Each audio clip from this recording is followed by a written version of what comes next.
Ma jõudsin umbes 2 aastat, nagu 2 aastat tagasi ma algasin ja see oli minu esimene eesti keele kogemus ja esimene kursus ja ma olin nii õnnelik, sest ma teadsin eesti keelt ja ma olen nii uhke nüüd, sest minu eesti keele tase on umbes B1.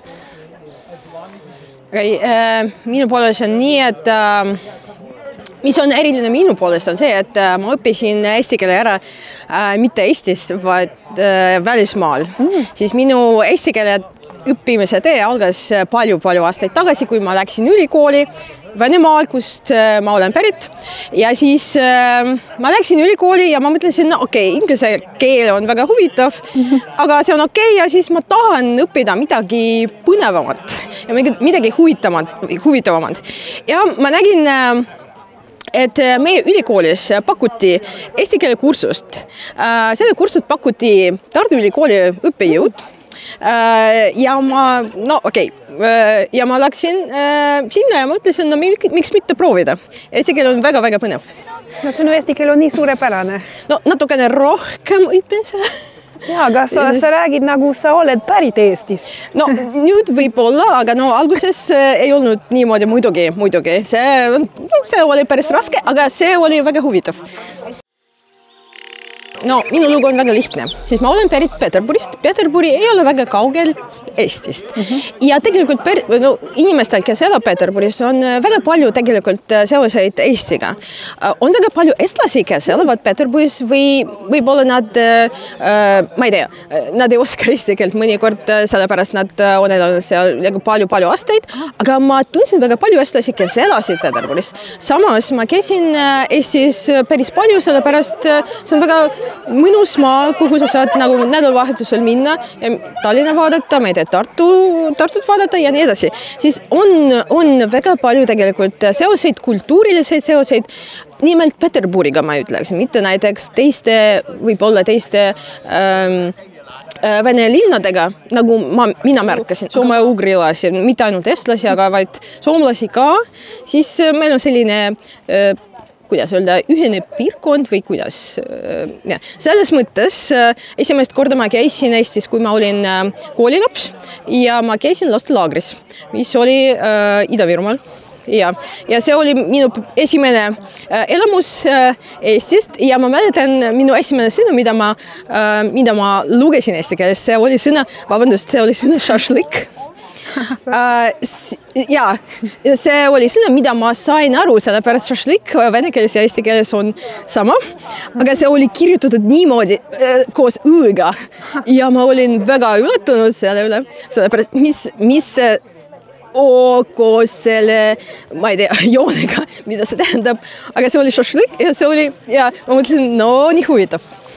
Kui ma läksin Eestisse 3 aastat tagasi, ma ei teadnud eesti keelt. Ainult ma sooviksin õppida semiootikat, sest semiootika on minu suur kirg ja ma otsustasin, et ma pean õppima eesti keelt, sest ma armastan Eestit, ma armastan Eesti kultuurit ja kõigepealt ma õppisin eesti keelt sõltumatu, aga ma mõtlesin, et on parem, kui ma õpin eesti keelt ülikoolis, sest õpetajad on nii professionaalsed ja nii targad ja miks mitte ja sest ma õppisin eesti keelt, aga ja, kui ma õppisin sõltumatu, ma teadsin nii palju nagu loomasõnu, nagu toidusõnu, nagu nii palju erinevaid sõnu ja see on minu kogemus. Minu meelest on grammatika, mis on väga loogiline. See on palju loogilisem kui näiteks vene grammatika või isegi inglise keele grammatika. Mulle meeldib, et ei ole väga palju erandeid ja mulle meeldib seda ilus struktuur vaadata. Ja samas mulle meeldib foneetika ilus, siis häälitsemine või hääletamine eesti keeles on väga õrn, ma ütleksin niimoodi, õrn ja ilus. Ja mulle lihtsalt meeldib, kuidas kõlab eesti keel. Aga ma olen nõus sinuga, grammatika on nii ilus, aga minu arvates ma armastan Eesti kirjanduse tekstid. Näiteks luuletused, ma armastan Koidula luuletused, Petersoni luuletused, Betty Alveri luuletused, Juhan Liivi luuletused ja minu lemmikosa Eesti grammatika on käändeid, sest see on minu tuleviku doktori teema, Eesti käändeid. Tegelikult ja ma ei tea, miks inimesed ütlevad, et nagu see on kõige raskem osa, see ei ole kõige raskem.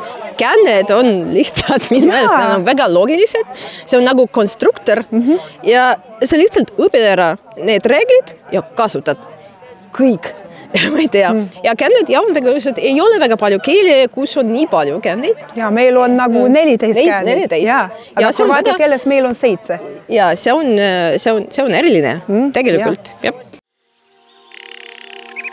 Õpi eesti keelt on nii ilus ja nii meloodiline keel ja on nii kasulik, sest kui te tahate Eesti elada, see on nii kasulik keel, sest eestlased on nii jutukad inimesed eesti keeles, minu arvates.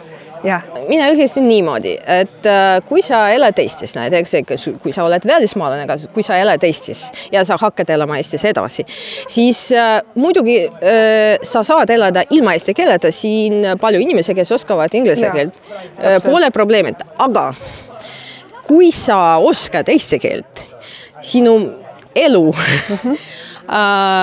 saab palju lihtsam ja põnevamaks, saab ja sa näed rohkem võimalusi, mitte ainult näiteks tööks, vaid ka meelelahutuseks. Sa saad näiteks teatrisse minna ja siis vaadata midagi või rohkem Eesti filmi. Ja Eesti filmi vaadata ja näiteks rohkem sõpru leida ja nii edasi. Ja siis sa tunned. Ja kirjuta või lugeda Eesti luulet. Ja teine soovitus on selline, et protsess minu meelest on tähtsam kui tulemus. Selles mõttes nagu ära mõtled, millal ma juba õpin selle eesti keeles selgeks, mitte kunagi. Siis lihtsalt ära mõtle sellest. Aga minu arvatus ka on, et eesti keele õppimine on nii põnev ja nii unustamatu reis. Ja siis, kui sa tajub. Ja seiklus ka. See on seiklus ja see reis. Eesti kultuur ja Horvaatia kultuur on erinevad, aga on natukene sarnased, sest mõlemad Eesti ja Horvaatia on nagu väiked riigid ja nad on nii palju kultuuri ja nii palju põnevad asju. Ma ei räägi väga palju eestlastega nagu vene kultuuri kohta, sest tegelikult eestlased enam-vähem on teadlikud selles mõttes. Kogu minu elu ma olen kirjutanud palju asju vene keeles minu blogis, et tutvustada Eesti kultuuri venelastele. Ja selles mõttes tegelikult on väga palju inimesi, isegi Peterburis näiteks, kes loevad minu teksti või loevad minu blogi